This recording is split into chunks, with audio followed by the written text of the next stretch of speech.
Yeah, yeah. Yeah, yeah. Yeah. Look, Wrestling 101, classes in session. Pay attention to the teachings, that's from Andrew and Derek. I mean, these guys making a killing with no competition. Dynamic duo better than the Hardy Boys and the Dudley Boys. Everybody make some noise, mess with them, you get destroyed. They cannot be beat, take a seat. Watch them do they thing on the MIC. Face defeat, they cannot be seen like JC. Oh my goodness, it's a killing spree. Welcome back, guys, to another episode of Wrestling IQ 101. You guys know me. My name is Derek. You can follow Wrestling IQ 101 on Instagram, Facebook, and Twitter. Check us out on Apple Podcasts and YouTube as well. Today, a very special day. I got a very talented independent wrestler with me, the rare breed, Keith Youngblood. How you doing today, man? I'm doing good, brother. How are you? I'm doing well, man. I know you've had a good weekend, because if anyone follows you on Twitter, they know that you're a Bills fan. And I know you got to be excited that those Bills won this week. I'm stoked, dude. This is first time since I was like 2 since we've even been in the playoffs. So I'm stoked. This has been a lot of fun. Allen's killing it. McDermott's fantastic. So this has been a fun time for a Bills fan. Yeah, man. I'm also having a good time. I'm a Tampa Bay fan, so we've been out for 13 years. So we finally got in thanks to Tom Brady. He brought some guys over to our squad, man. Absolutely. So for you, being we'll start with that. Being a Bills fan, I got one question: have you ever jumped through a table in the parking lot? No, I've been put through a table in the Mid-Hudson Civic Center, but I have not jumped through a table in a parking lot. Oh man, I kind of felt like that was gonna be the answer for sure. It's like I take enough bumps in the ring and I jumped through enough tables already to be doing it in a parking lot. Absolutely. So tell me about your journey, man. How was it for you? Like, how did you decide like you wanted to take it serious? You wanted to get into wrestling? Like, what was that journey like for you? Yeah, so I started watching at a very young age. I was probably 3 or 4. My father got me and my brothers into it. And, as a kid, you see it and they're larger than life, and it's something that that pulls you in and makes you a lifelong fan. And as I got a little older, there were probably moments where, everybody's telling you, go to college, get a real job, go to college, get a real job. So even in the back of your mind a little bit, you start to think, well, that would be cool, but, I don't know. And then I started seeing guys killing it on the indies like, Chris Daniels and AJ Styles and Chris Hero. And that kind of reignited where I was like, no, I want to do this. I really want to do this. So that was kind of when I was like, all right, I got to put the pedal to the metal and go for it, because I don't want to regret never trying. Yeah, no, definitely. That's a good decision. It's better to try and fail than to not try at all, as they say. So for you, how did that love for wrestling start when you were younger? Like, do you have like a special moment for you, that something that happened or your first match or anything that you saw that made you fall in love? Yeah, I don't know if I could ever tie it down to a specific match, but I have very vivid memories of, my mom didn't want us to start watching it too young, right? Because there's violence and stuff involved in it, of course. And so my brothers were both older than me, and they would go down and watch wrestling with my dad, and I'd be upstairs and I wouldn't be allowed to watch, right? So it would drive me nuts. And I remember I would hear them come up after the shows and they'd be talking about, Sting and Hulk Hogan. And I'm like, oh man, like just the names. I was like, this sounds amazing. So I finally got to watch, and it was Sting and Chris Jericho were the two guys that I always say captivated me to the point that I was like, that was it. I was like, oh, this is awesome. So I always kind of contribute those two guys, but it was the whole thing. Oh man, yeah, that's a pretty good time to definitely get into wrestling. Chris Jericho and Sting, those are two good ones. For you, let's say like at that time, we know like the Attitude Era, Chris Jericho, Sting, like you said, and you teamed up with someone from the Attitude Era, Jerry the King Lawler. You guys are the Kings of Rock. Just tell me about that experience, and just any advice or anything that he has given you or that you picked up from him. Yeah, the Kings of Rock hold a very special place in my heart. That was such a cool time frame for me. Wrestling for Northeast Wrestling and in the Danbury PAL were two major goals for me when I started wrestling. And when I'm from the local area towards Danbury. So that was a building I would go see Northeast Wrestling in when I was younger as a fan. So I got the opportunity to wrestle there with Jerry Lawler as my tag team partner, with Ricky the Dragon Steamboat in our corner, wrestling for the tag titles in that building. So that was just an amazing start. And we won the titles, which is still like insane for me to even say or think about. And then we carried them, for that whole summer, really, and had successful defenses. We defended in Ohio. We defended at the Mid-Hudson Civic Center on iPay-per-view against David Arquette. Like, it was so much. It was like a whirlwind, and it's happening, but then you look back on it and it's like, oh, that happened. It's bizarre, but it's amazing. As far as advice and things Jerry passed on, there's a lot, but I think the work ethic that he had and his love for the business just shone through every time we got to go out there and do our thing. The dude could still move. He still throws an amazing drop kick, let alone for his age. So, I mean, yeah, I think just his love and his drive for it was really, kind of lit the fire in me a little bit more too. And that was really inspirational to see. So Jerry and I, we still chat and stay in touch. And yeah, man, that was a blast. Yeah, man. Everybody loves Jerry, man. And it's crazy how he still can go even at his age, man. He's still out there and he's still putting on quality performance as well. One of the best punches in the business. Yeah, no, that's definitely for sure. Definitely for sure. You brought up David Arquette too. I was gonna bring that up as well. How was it being in the ring with him? And because I know a lot of people, he always gets this rep as like one of the most controversial or undeserving world champions of all time. How was it just to be in the ring with him, and how was his skills? Arquette gets a bad rap. He's said it a million times, and I won't speak for him, but any interview you've ever heard him say, he kind of felt like he couldn't say no, and he was kind of thrust into a situation that I don't think he really knew how to handle at that time in WCW. But man, the first time I met him was at a show in Poughkeepsie. It was before we had our beef with each other, but that dude loves pro wrestling. I mean, as much as anybody else. And, you go in some locker rooms and there are some guys who, think they've done it all and, maybe they haven't. And it's just one of those things, like any profession or anything like that. There are egos that you will run into from time to time.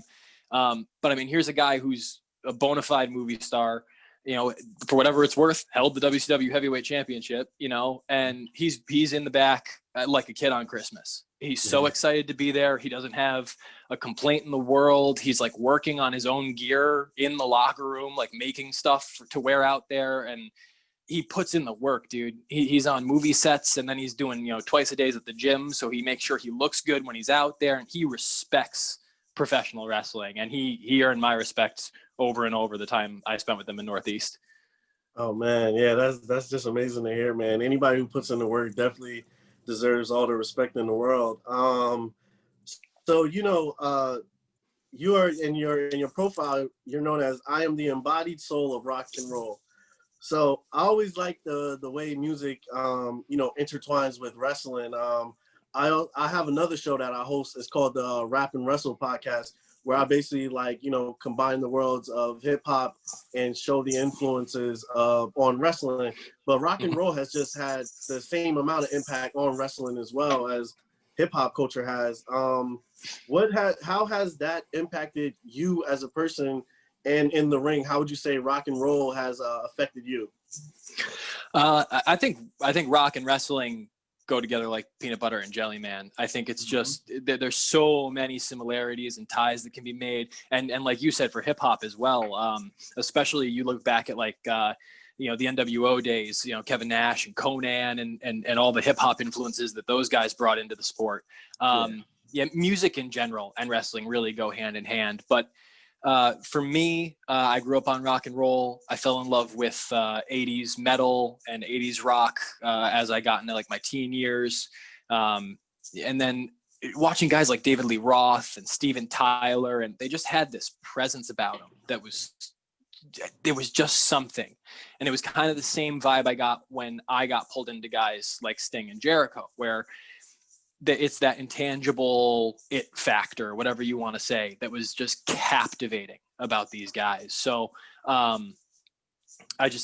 it kind of fell hand in hand, you know. It's me, and it's just something that I love so much that it's really natural, because those are the guys that I saw performing. So when I got the opportunity to start performing, there were little things from this guy or little things from that guy, or, you know, the way a scarf looked when it, you know, moved in the wind, you know, oh, I can make this, you know. And it's just something that kind of melded together, and I feel like it came together really well.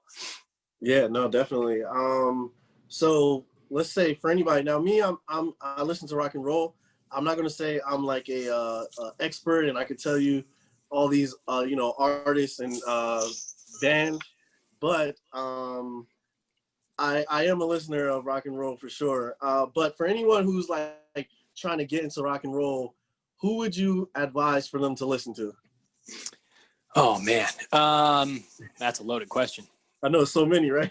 Yeah, and it's hard too, because rock has, you know, rock is its own genre, but then you get in, you know, people like to break it down even more than that. And, you know, some people call it hair metal, some people call it glam metal, then there's heavy metal, then there's, you know, so there's so many different things. I guess it kind of depends on what you're into.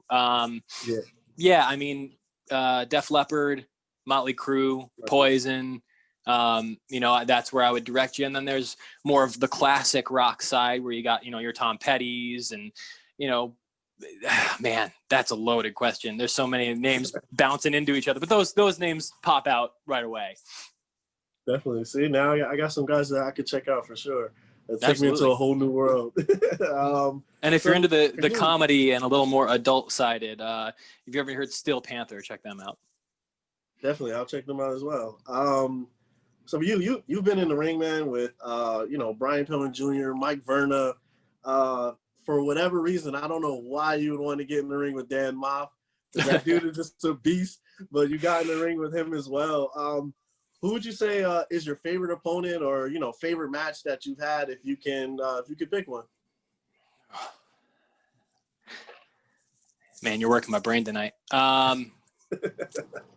Favorite match. There's a few for different reasons. I know that's kind of a vanilla answer, and I'm not trying to cop out on you, but damn, that grab for the gold ladder match at the Mid-Hudson Civic Center, that was definitely one of them. That was JT Dunn, Man Scout, Hale Collins, Christian Casanova, and Wrecking Ball Legursky, and myself for a number one contendership match. That match was really, really special. You know, we just got to go out there and really show what we could do on a major stage in a major match. So that's a really special one for me. Awesome. So, you know, getting in there with guys like, you know, Dan Moff, you know, I've had Dan on the show before as well. He's a great guy, full of knowledge. You've also been in the ring with Sean Donovan as well, as another guy who I love, is full of knowledge. Have you picked up anything from these guys, or have they ever talked to you, given you advice as well? Have you ever gotten anything from them? Yeah. I mean, it's my goal as a wrestler to leave every match having learned something. I think that anybody who laces up a pair of boots and gets in the ring and does the miles and takes the bumps all have knowledge that you don't, because you may not have been in their shoes. You weren't in their shoes. So yeah, that's a goal for me with anybody I work with, is to learn and to grow and to get better, because everybody wants to be the best. So if you're all striving for the same thing and you all have knowledge from different places, all you can do is try to get as much of that knowledge as you can and never stop learning. In wrestling, you will never know it all. You just won't. So for me, it's just learn as much as you can from everybody you get in there with. Yeah, definitely. Let's see. So, you know, 2020 was the year that, you know, we all wanted to end. Everybody wanted to get into 2021 so we could start heading towards that normal life. So for you, have you set any goals for this year, and what are some things you want to accomplish? It's tough, man, because, like you said, we're kind of in a waiting game here to kind of see when things are going to turn around. So for the first time in a long time, we have hope, and I'm trying to hold on to that. So hopefully by they're estimating summer, fall, things are going to kind of be a little more normal across the board. So I guess less so for the year, more so just for coming out of this whole situation. My major goals are taking that Northeast Wrestling Heavyweight Championship off of Dan Moff.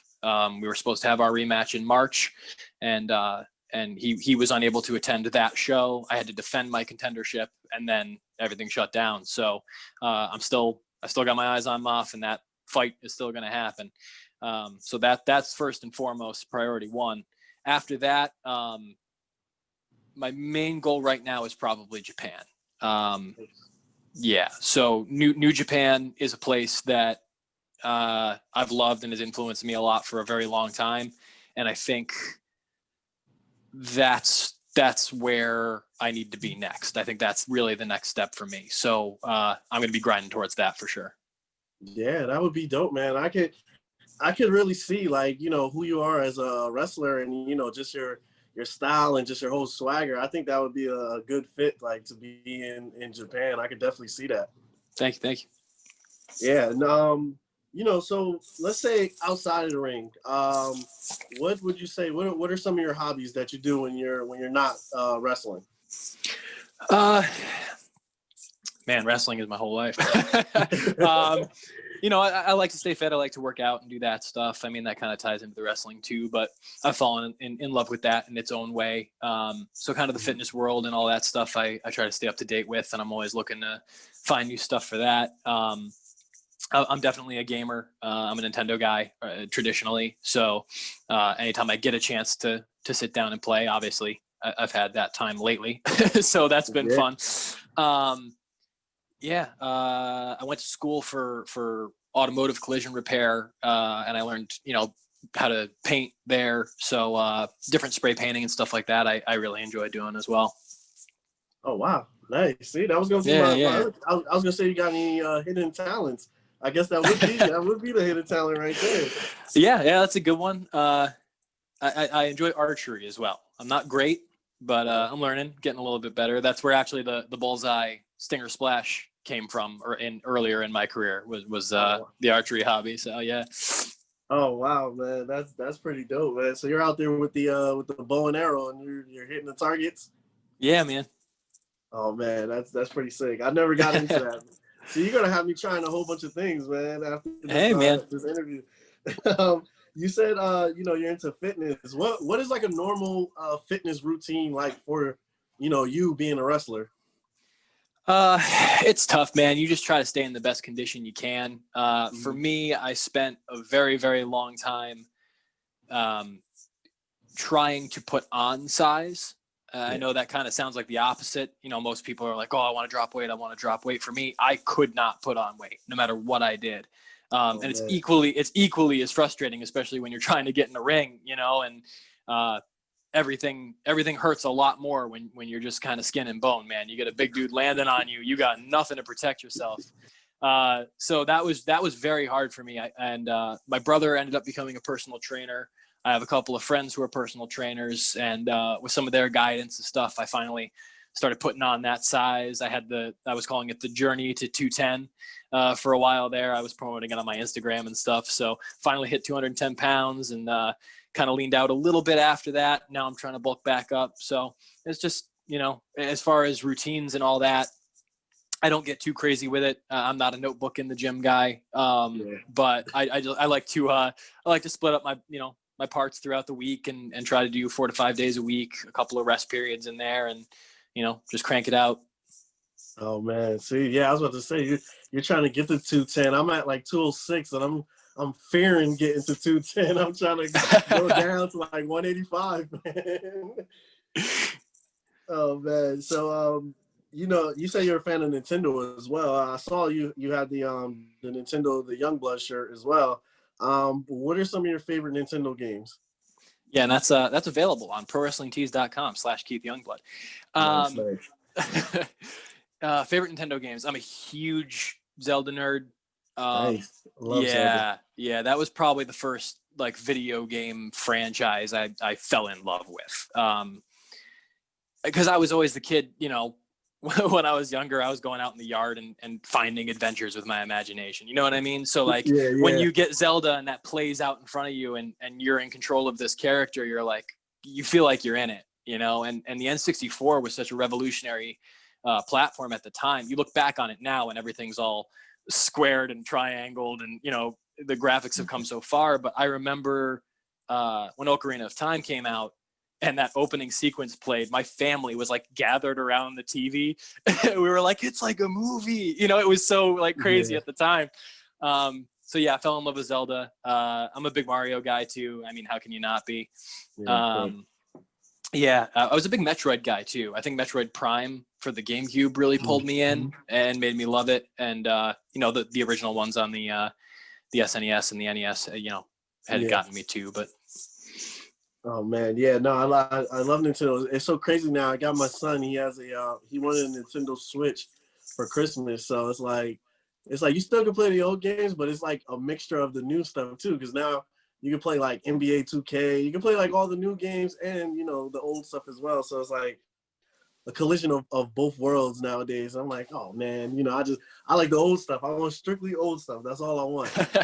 For sure. The classic, the minis that they put out were really smart. That might be something up your alley, you know, because it's just a collection of a bunch of them on basically a Raspberry Pi. So Yeah, see, dude, I gave up with those Nintendos, man, because I was so devastated when they first came out. People were like flocking to the stores, and they were buying like 5 of them at a time and rabid. reselling them on eBay. It was crazy. Yeah, unfortunately. Yeah, well, what can you do? But so for you, you know, the over here in the Northeast, I mean, you know, we've got, you know, tons of wrestling companies. We have tons of wrestlers. You know, it's very saturated. But for you, what separates Keith Youngblood from everybody else? Man, it's got to be the drive and the passion for it. And I know that may sound cliched, but everybody can say it. I know it in my heart. Like, this is what I was put on this planet to do. Was to perform and to entertain within the world of professional wrestling. And there were so many guys who, you know, growing up, I had a pretty severe anxiety disorder. I've battled some depression, and you know, everybody goes through stuff growing up. I won't get into my whole life story here, but there were some real hard times. And you know, occasionally you didn't know where your next meal was going to come from, or if you were going to have a roof over your head. And wrestling and wrestlers were kind of people that I looked to growing up, and it was like it felt almost unreachable, but at the same time there was this fire that was like, man, these guys are bringing me this joy of watching what they can do and this escape from the things that are really tough. And if I can do that for somebody else, you know, man, that's what it's all about. And that's what made me really just push and push and push. And it's what's kept me pushing, you know, seeing people bring, you know, Bethany, the NEW Arena in Bethany, where we usually had monthly shows. You know, that place was full of signs that were just Keith Youngblood. I mean, the whole audience. And it's just mind blowing. And it's so special to see that, you know, that has started.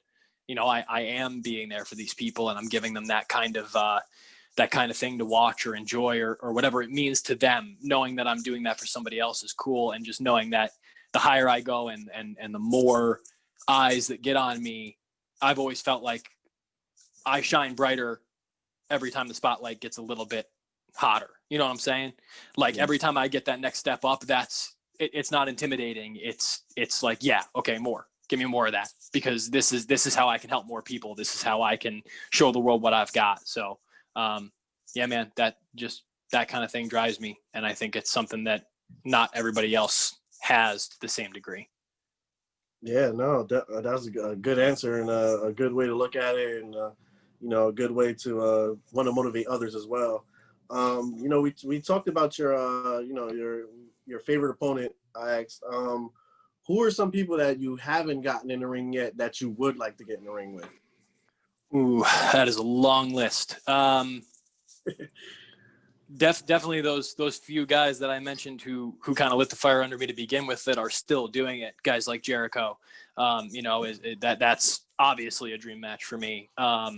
Guys like Chris Hero, you know, now that he's a free agent and looked like he was going to be maybe hitting some of the independents, that was a majorly on my radar before the shutdown happened. So hopefully he's still around and nobody's locked him under a contract or we end up being contracted to the same place. Either way, you know, guys like Hero, and then, you know, we're talking about Japan. Hiroshi Tanahashi has been a huge influence. That's somebody I'd love to get in there with.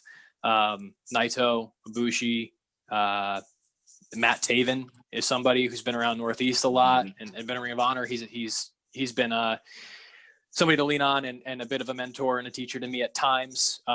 Matt's been really cool. So he's definitely somebody that would be an honor to be in the ring with. Yeah, there's a lot of guys. I got a lot of work to do. Yeah, definitely. You'll hit it, man. You'll get there. I know you will. Thank you, brother.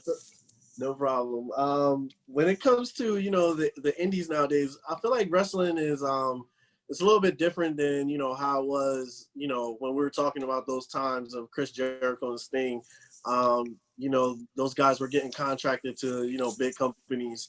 I feel like the indies nowadays, they're also a place where you can, you know, still make money to be able to take care of yourself and take care of your family. For you personally, is getting a contract, you know, with a company still the goal, or maybe even with a company like that's similar to like AEW where you still have some independent freedom, or is it just, hey, I'm going with, you know, any of my opportunities that I get? Yeah, it's tough, man, because you never know when an opportunity is going to strike or what opportunity is going to pop up where. I mean, yeah, I feel like the end game, you know, kind of the obvious answer is, you know, sign a contract somewhere and you make your money and you're protected a little bit and that's kind of the deal. But the idea of something that like AEW is doing is definitely nice to have the freedom to maybe take some independent dates here and there. You also get your deal with them. You know, this is, like I said, what I feel like I was put here to do. And with that being the case, you know, that has to support my family because that's the most important thing, right? So, you know, you got to do what you got to do and you got to do what you love, but that also needs to put a roof over the people that you love, and that needs to feed the people that you love and give them a better life than you had. So, you know, that's the big thing. You know, if it's gonna be something that I love, I can help other people, and it's gonna support and take care of the people that I love, then that's what I'm gonna do. But yeah, man. I mean, as far as America, you know, keep working these top independents and spread that out. AEW is definitely a place I would love to get to, and then New Japan as well is that's kind of what's on my radar at the moment. Perfect. You know, in between all the you know, training and the wrestling, the working out, do you have time to watch movies and TV shows? If so, are you binging anything? I know we all came off of quarantine. Did you get a chance to binge anything? Yeah, absolutely. I would be remiss if I didn't mention Ring of Honor as well. Also a place I very clearly have my eyes set on. Just escaped my mind there in the last question. But yes, you know, I've been locked down really tight since March. I live with some high-risk people, so I'm still locked down pretty tight, unfortunately. But yeah, it has afforded me some time to catch up on some stuff that I missed when life was a little crazier. Man, as far as movies go, the MCU kind of really took over, you know, the theaters and all that stuff. So Doctor Strange and Black Panther and all of those, along with, you know, the Infinity War kind of series. That was all stuff that pulled me in really, really well. And I thought the storytelling was fantastic. You know, seeing Spider-Man come back to Marvel was very exciting. As far as TV goes, I don't know, man. I'm kind of a sitcom guy, and most of those have died out. You know, you don't see a lot of that anymore. Yeah. But shows like Arrow and The Flash, I thought were very, very well done. There's a show called Blind Spot, which is on Hulu. It's kind of a FBI thriller kind of situation. That's fantastic. I would recommend Blind Spot to anybody. Obviously, The Office. I'm taking it off Netflix. I got to smack those guys around. But yeah, I'm into a little bit of everything. Nice. Yeah, no, that's a good selection for sure. Keith, man, you know, I really appreciate you taking this time out, man. I think this was really great. And hopefully in the future, you know, you get to where you want to be and, you know, all those dreams come true. I'm really pushing for you, man. Oh, thank you, brother. I appreciate that. Thank you for having me on. And yeah, man, I'm going to keep grinding with Northeast. I worked real hard for the last 5 years in Northeast wrestling. Now I'm headed for that heavyweight championship, and not even Dan Moff is going to keep me away from it. So that's going to be a fight that I got to take care of. But every single day of this quarantine, that has not left my mind. So I'm going after Moff. After that, it's onward and upward, man. Nice. I can't wait for that for sure. If fans want to connect with you, they want to follow you, they want to see your journey that you're taking, how would they connect with you on social media? You can find me on Instagram at RB_Youngblood. I'm on Twitter at Youngblood_RB. You can find me Keith Youngblood on Facebook. Shoot me a friend request. That's pretty much it. I'm in the process of working on a Twitch channel, but I've got some work I still need to do setting up and getting all that ready. So keep tabs on all the other social media, and when that starts moving, you'll get all those notifications there. And then if you are in a situation that you're able to support, especially in the time with shows being on hold, the best way to do that is to head over to prowrestlingtees.com/Keith Youngblood and pick up a shirt. Definitely. That's awesome. Definitely make sure you pick up a shirt, make sure you follow Keith and see this journey, man, to awesomeness. Once again, thank you, Keith. And for us, this is Wrestling IQ 101. You can follow us again on Instagram, Facebook, and Twitter at Wrestling IQ 101. And you can check us out on Apple Podcasts and YouTube as well, and anywhere you get all your streaming needs. And for this episode, it's Derek, it's Keith Youngblood, and we are out.